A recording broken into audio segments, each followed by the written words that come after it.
Dali! Padaanin nyo! Padaanin nyo! Semi! Padaanin nyo! Grabe! Ay! Aray ko! Grabe oh! Padaanin nyo! Semi, dito ka na lang! Ganda niya!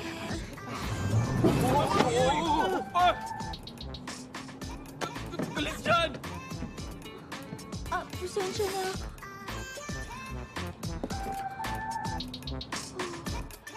Left and right. Ano ba? Hoy, bibili na ako ng dumplings.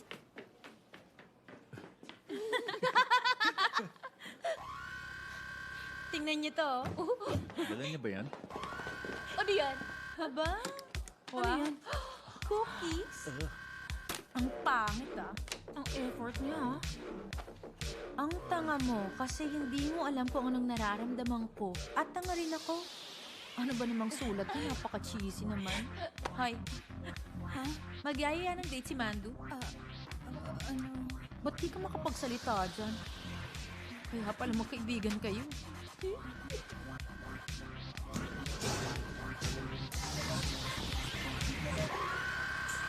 Yun din. Oh, Semi! Bakit? Busy ka ba? Bakit? May sasabihin ka ba? Meron eh. Ano kasi? Nagde-date ba kayo ni Im Juk Young? Ano? Ba't mo natanong? Alam mo ba, masyado ako na-shock nung nalaman ko yun. Kumpara sa kagwapuhan mo. Masyadong malayo ang agwat ninyo. Ni hindi siya deserving sa'yo. Ang ibig kong sabihin, magkaibang level kayo. Ay, syempre naman alam ko yan. Nagkataon kasing masyado ka mabait pati na sa kanya. Ang akala niya ngayon may pag-asa siya sa'yo. Oo nga. Masyadong ako mabait Sa minsan. totoo lang, nung nalaman ko yung tungkol sa inyong dalawa ni Jukyung, sumama talaga ang loob ko. Ako ang may kasalanan. Kaya ganyan ang nararamdaman mo. Wala talaga akong kwenta.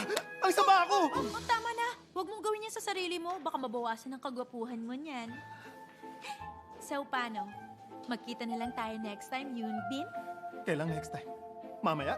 May oras naman ako ngayon eh. Hindi. Next time. Soon. Okay, Semi. I-DM na lang kita. Hintayin mo ha. Oo naman, Yoon Bin.